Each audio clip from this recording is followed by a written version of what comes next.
Bruce Lee, when he used to teach Jeet he always used to say, when you start to learn and cultivate any tool, you must start from the nucleus.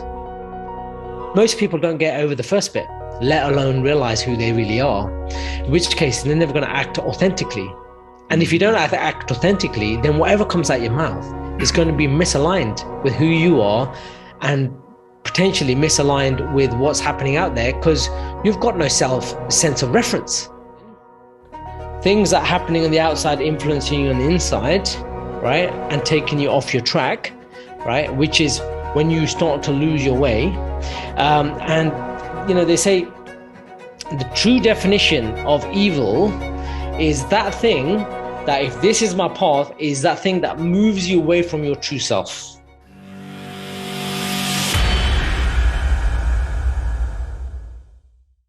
Welcome everybody to another Martial Mind Power podcast, and I am Jatinder and with me we have co-host Sifu Lak.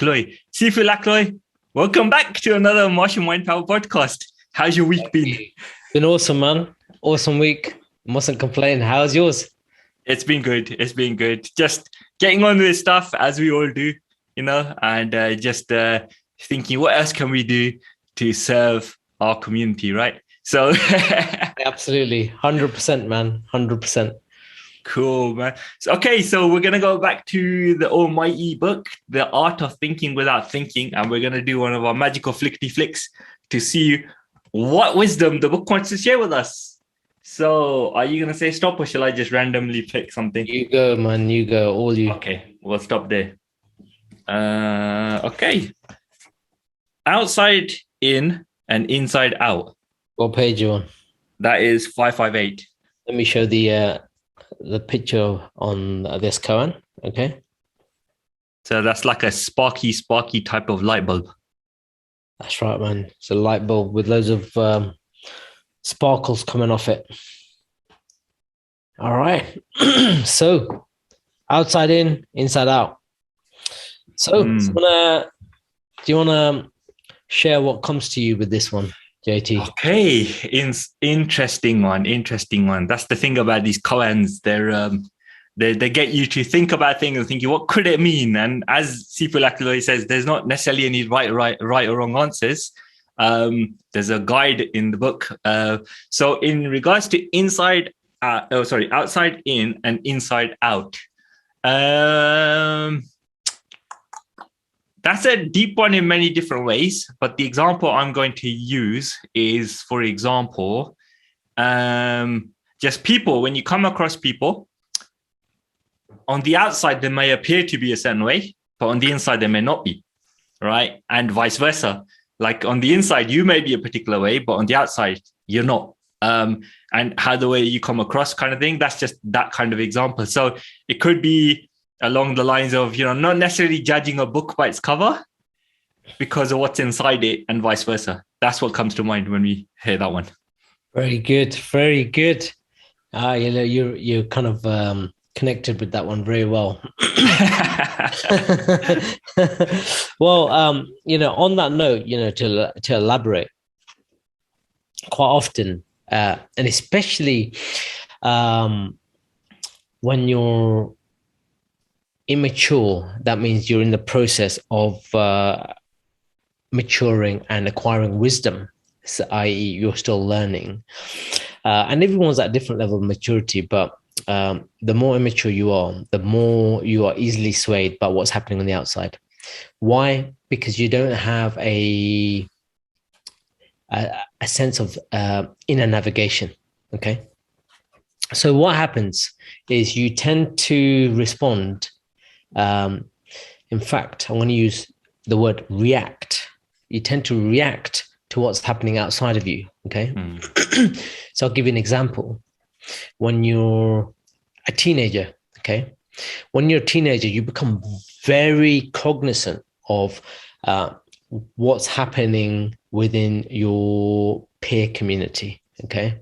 What is cool, what is fashionable, and there is a certain precedence that's set by the fashion at that given moment in time, right? And that kind of almost to a certain degree dictates for the immature person how they are to conduct themselves, what they should wear, whether it's footwear or clothing and so on. And as a consequence, it's driving the aesthetic aspect of you. And now, obviously, some schools have uniforms. When I went to secondary school, we could wear what we wanted. There was no uniform. So this was something that I was exposed to in the school environment, but also outside of the school environment, because it just carried on, right? There was no divide. Whereas some schools, they'll have uniforms where you're not allowed to, you have to wear school uniforms. You've got certain colors of trousers and blazers and a certain shirt color, maybe white, with a specific patternized tie or non-patternized tie might be, and so on, right? Get the idea. But then outside of school, you know, that you're exposed to whatever that trend is at that given moment in time. So the outside's dictating that, and for someone that's kind of easily swayed by what's happening on the outside, you're going to go with that motion and you're going to follow that trend, and all of a sudden you're doing what everyone else is doing, and you want the same trainers that everybody else is getting, you want the same kind of jacket that everyone else is getting, you want the same kind of jeans that everyone else is getting, or whatever it is, you know. And now that is one very simple example, because it's a very impressionable age at that time, because teenagers, having two teenagers myself, teenagers are coming into their own, where they're, from a primal aspect, they're getting ready to become independent and self-sufficient, right? Which means that they also need to be identified as somebody that is worthy of standing their own ground, doing their own thing, being recognized as an individual.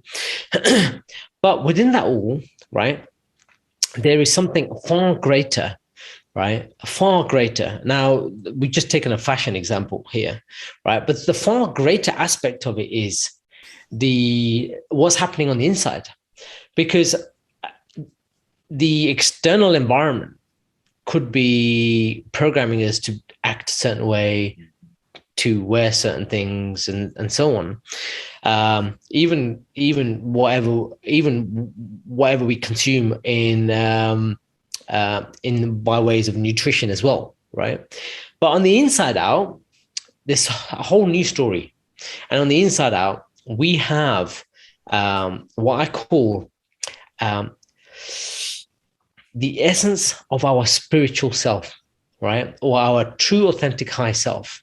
This is who we really are, right? And who we really are is also what have we come on this planet to do, right? Now, what's happening on the outside doesn't necessarily align with who you are on the inside. And it takes maturity, and it takes inner work to be able to kind of reveal that within us.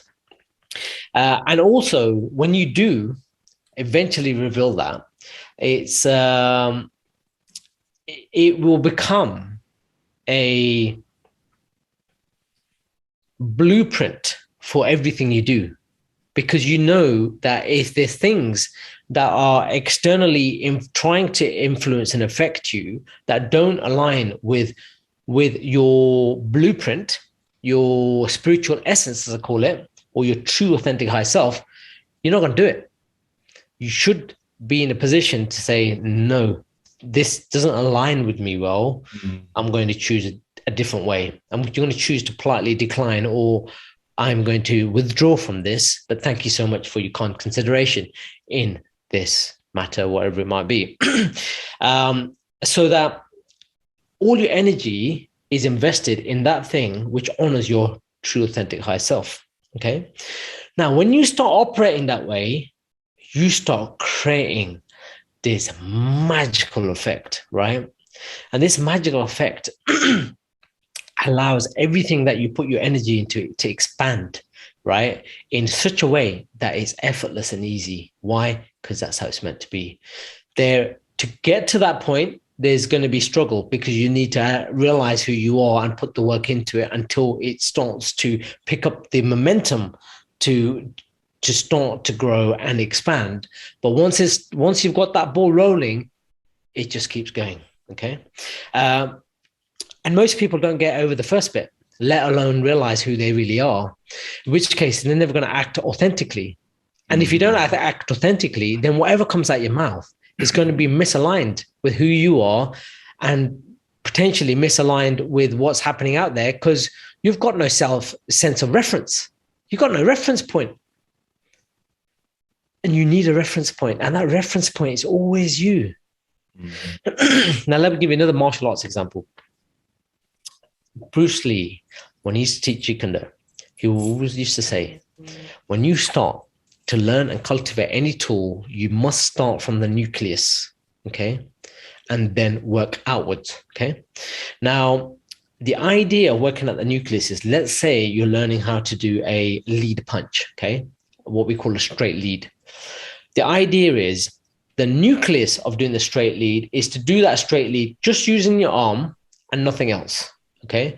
So you're here, just this, right? Nothing else moves. This shoulder doesn't move. This shoulder doesn't move. All it does is facilitate this movement, right? But it's just here, okay? That's your nucleus. That's your fundamental movement, okay? No footwork, nothing. Then what happens is you can start to build on that, okay? And you can start to speed that up. You can start to throw your shoulder into it, okay? You can start to then throw your hip and your shoulder and the arm. Then you can start to pivot through your hip and your shoulder and your arm. And then finally, you can start to use footwork with all of that as well. What happens is every progression on that I just mentioned, there's 5 variations there. 1, which is static, which is the first one.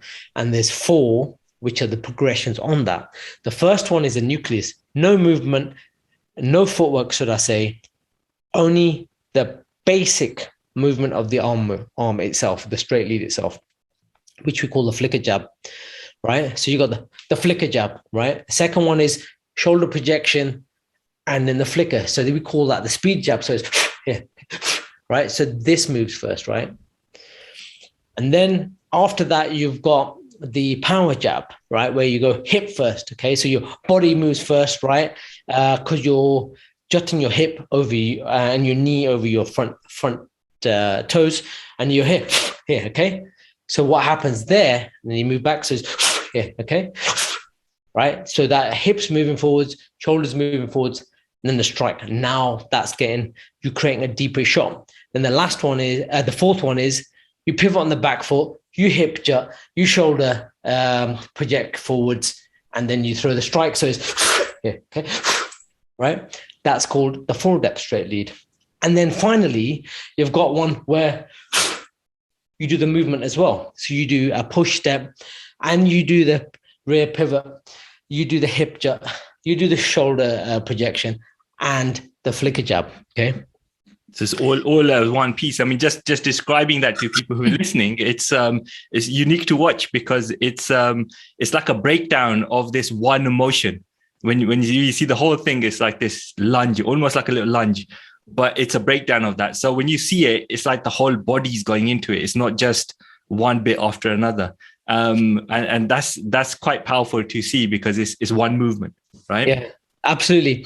But the key thing here is that you start from the nucleus. You start from the nucleus. And that gives you a reference point. Because it gives you a reference point, because when you start adding those 4 progressions on, you start to realize each of those progressions means you got more depth on the strike. Okay.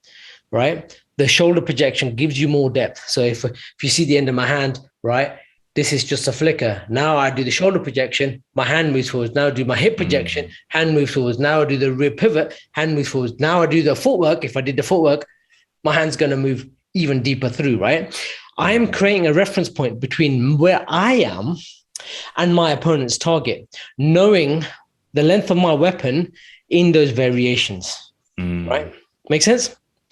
Absolutely. Now, when you go through your process of maturity and process of wisdom, all you're doing is you have to, first of all, start with yourself at the nucleus.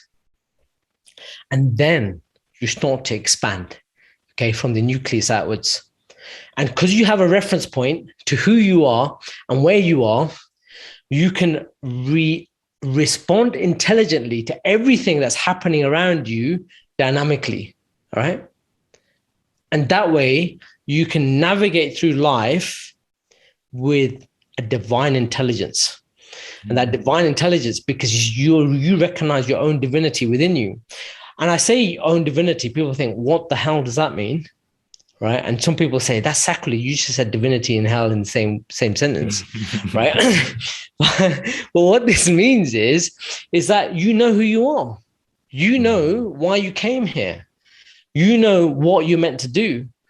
And that meant to do is always, first of all, self-discovery, revealing that, and then cultivating that skill, cultivating that talent, cultivating that mastery so that you can help others reveal theirs, right?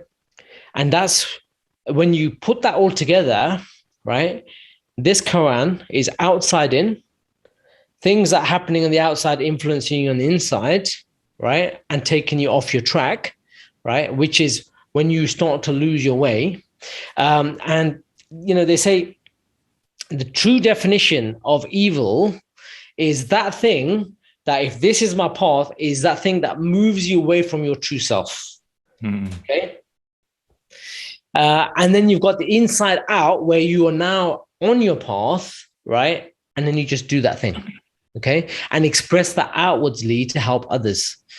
And that, when done in any aspect of life, whether you do it in your personal life or professional life, where you do it commercially, non-commercially, is going to be authentic, because you are doing it from a higher space, from a higher plane, a higher state of consciousness, right? And when that happens, guess what? You're no longer doing it for personal gain. You're doing it to serve. And guess what? When you serve people, others, Mother Earth, other sentient beings from that higher space, guess what? People are going to feel that. They're going to connect with that. And when you connect, when you build that trust, because, you know, connection is something that happens bang, instantly. Okay. This is, we talk about building rapport. We talk about building trust. There's no building that needs to be done. It's instant because it's recognized. People feel that, hold on, this person is genuine, sincere, honest, truthful, and coming from a higher plane. That higher plane, that person knows who he or she is, and therefore operating through their core. And therefore, when people connect to that, it's just natural. It's just natural. There's no makeup on it, right? It's just raw and real as it is. Like, so I just wanted to share a quote here, which I think fits nicely with what you're talking about, right? It's by Dr. John DeMartini, right? And he says, when the voice and the vision on the inside is more profound and more clear and loud than all opinions on the outside, you've begun to master your life. Right? Love it. Love it. Honestly, that's beautiful. That's really powerful there, what you just said there. Yeah. And I think that sums up what you've said in a really nice way, you know, because it's like what you said, you just start to tap into as a form of mastery, which is what your other book is all about, Master Your Life, right? Absolutely. A little selfish plug there. Yay. Well, you know what? There's nothing selfish about this, right? Because this is selfless. You know, these books are written not for financial gain, but to share a higher message. The content of these books have been given to me through what I call divine downloads, and I've got an obligation to share it. Now, it's down to the individual. If you think, all right, you know, well, someone's trying to make money off it, well, so what? Who cares? Is it going to help you? If it helps you to be a better person, to rise to your top game, which is your highest state of consciousness, then that's priceless, isn't it? Exactly. I mean, you're going to buy you might buy some other cock and bull bullshit book on some romance or whatever else it might be, right? Anyway, Why don't you buy a book that's going to help you rise? So not shameless plug or a selfish plug, it's selfless plug, because the whole idea with these books is to help other people. And I hope people really get that, because I would like to share as much of this wisdom as far and wide as possible to help raise human consciousness, make the world a better place to live in. Most importantly of all, to help people reveal their true self. Because when you do, what happens is then you're ready to go home. Right? Now, can you repeat that DeMartini quote again? Yeah, sure. So Please. He said, when the voice and the vision on the inside is more profound and more clear and loud than all opinions on the outside, you've begun to master your life. Wow. Wow. And you know, on that note, I think I would like to read the koan because you'll see how it's going to fit in. Okay. So it reads, people are inspired by your why because they need to align their sense of belief for themselves, not for you. Once they know their why, they will want to understand what you do and how you do it. This is working from the inside out rather than working the outside in. All major inspired leaders work in this way. For example, Apple, if they create a marketing speech, it would go like this. So if it was outside in, it would be how. The how would be, we make great computers. What? The what would be, they're beautifully designed, simple to use, and user-friendly. And their why would be, want to buy one? Now, if we take this same thing and look at it from inside out, Apple's why would be, in everything we do, we believe in challenging the status quo. We believe in thinking differently. Apple's what would be, the way we challenge the status quo is by making our products beautifully designed, simple to use, and user-friendly. And Apple's how would be, we just happen to make great computers. You want to buy one? Now, there are leaders and there are those who lead. Leaders hold a position of power or authority. Those who lead inspire us.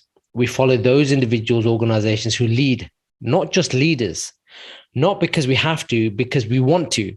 We follow those who lead not for them, but for ourselves. It's those that start with the why that have the ability to inspire those around them or find others to inspire them. It's like being a light bulb. The light shines from the inside out. Okay. Now, the example I gave was about Apple. And the one thing about Apple that is that I think a lot of people would attest to is Steve Jobs was the light bulb. Okay. He's tried to, I think, instill his values and his light in others, but it was his light. Okay. It was his vision. It was his purpose in his lifetime when he was here to make that profound impact on humanity through the technology he created and the way he shared it, which is why he was amazing at it. Okay.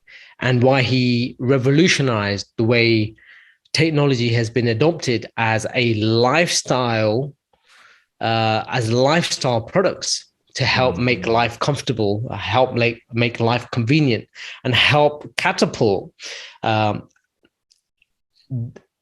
globe into adopting technology as a key accessory in daily life. Okay. Because before then, nobody did that. The closest thing to that was the Sony Walkman. Okay. And all the imitators that came after that. All right. And even then, as I say, you have to take people from where they are, right now, and then walk them, handhold them to where you want them to be. And Steve Jobs was a visionary. And what he did to start with was he designed the iPod, which was digital music in your pocket, right? Get rid of all portable CD players, personal CD players and personal cassette players, and even mini DVD, taking a digital music device, the iPod, and hand holding people from that technology into iPhones, the iMac, and so on, right? And he led everybody on a journey, right, with lifestyle technological products to make their life more convenient, more enjoyable, more entertaining, and so on, right? And all of a sudden, your smartphone now has everything on it. It has a music player on it. It has you can have your email messages on it. It's got your social media on it. It's got your messenger apps on it. It's got all apps that you can possibly think of on there, right? To track everything from your nutrition to calorie intake to your exercise to everything else, right? You want to catch a train, it's got you got an app for a train timetable and how much it costs, you can book your tickets and so on. And it goes on and on and on. There are hundreds and thousands, several hundreds of thousands of apps on the marketplace just on Apple Store alone, let alone the Samsung store. So maybe millions. There's a lot, and a lot of people are writing tools that make our life easier, apps that will make our life easier, and that shows absolutely. He saw that. He saw that, right? Right.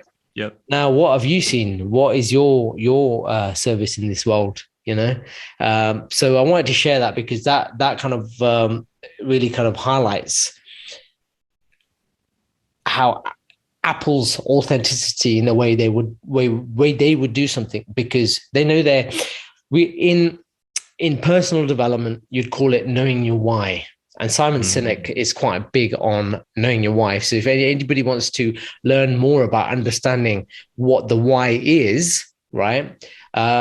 What I would recommend is go onto YouTube and type in Simon Sinek, Sinek, right? And his TED Talk on why, understanding your why, is a fantastic TED Talk. And I encourage everybody to listen to that, because ultimately what it's talking about is discovering your true, authentic, high self, your spiritual essence, okay?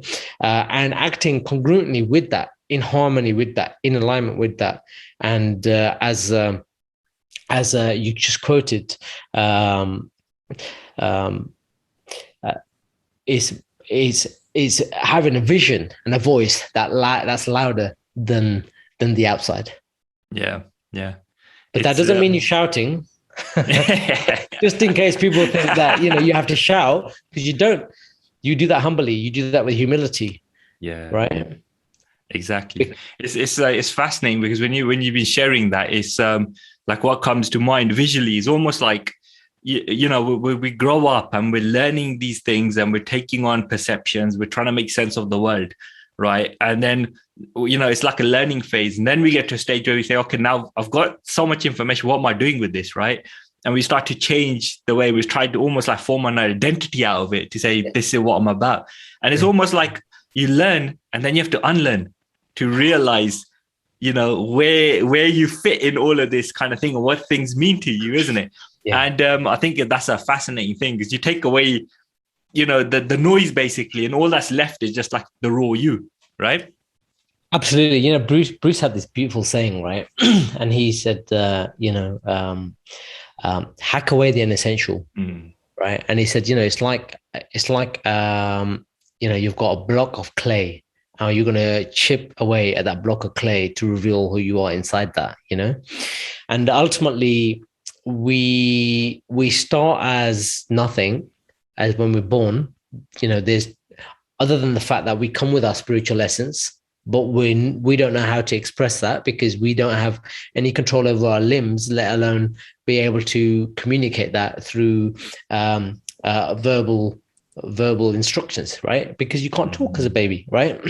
And you spend most of your early years just trying to connect your inner self to your outer self, as in the body, just being able to kind of move your limbs around without knocking stuff over, and learning how to walk and put food in your mouth and put your cup in your mouth and drink and so on, right? And just learn bodily functions like going to the toilet, knowing when to go to the toilet and knowing when to tell, a grown-up that you're hungry and things like that.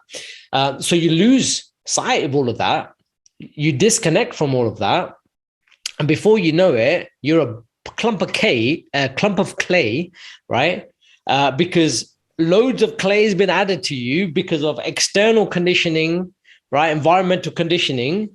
And now you've lost yourself inside of all of that. But maturity is about understanding, hold on, I'm inside this somewhere. I'm inside this big clump of clay somewhere. I need to reveal myself. I need to start chipping away slowly. But you must have a reason to do that. Okay. Now, two main reasons, and I've mentioned this before. One's inspiration, and the other one is suffering. Right? Suffering is inevitable if you don't act on inspiration. Inspiration are for those lucky few that are surrounded by people that are there to guide them. As Dr. DeMartini says, I know you mentioned him already, agents of the universe. Yeah. Mm-hmm. Right. These are our spiritual teachers that appear as maybe our parents, our friends, maybe a teacher at school, or somebody that's crosses our path. Okay. Maybe somebody we see on the big screen that's inspired us and we're like, oh, wow. For me, it was Bruce Lee, for instance, right? He was an agent of the universe for me. Most definitely, 100%, right? But if you don't act on it, guess what happens? You get punched in the face. Well, first of all, you get kind of nudged in the side, and then eventually that big nudge becomes a jab. And then, those hits become a bit harder until you suffer. And then you get to the point where if you don't move towards starting to self-cultivate, hack away the inessential, you get to a point of no return where you suffer so much that you've got no choice but to do something about it. Right? And then that's when you have to figure out a way. And the beauty about it is a very dear friend of mine and my hypnosis and hypnotherapy and NLP instructor, his name's David Key, he's a mutual friend of ours, wonderful human being, honestly. He taught me this one phrase, which I use all the time. And that's, there's many roads to Edinburgh. Now, what that means is choose a way, right? Choose a way, right, to kind of self-reveal yourself. Choose a tool to hack away that essential, to chip away that extra clay, right, to reveal who you are inside. For me, it ended up being martial arts. I didn't know how. It just was my tool set, okay? It could be anything. Could be music. Could be art. Could be energy healing, right? You know what your tool is. You know what your mastery is going to be in.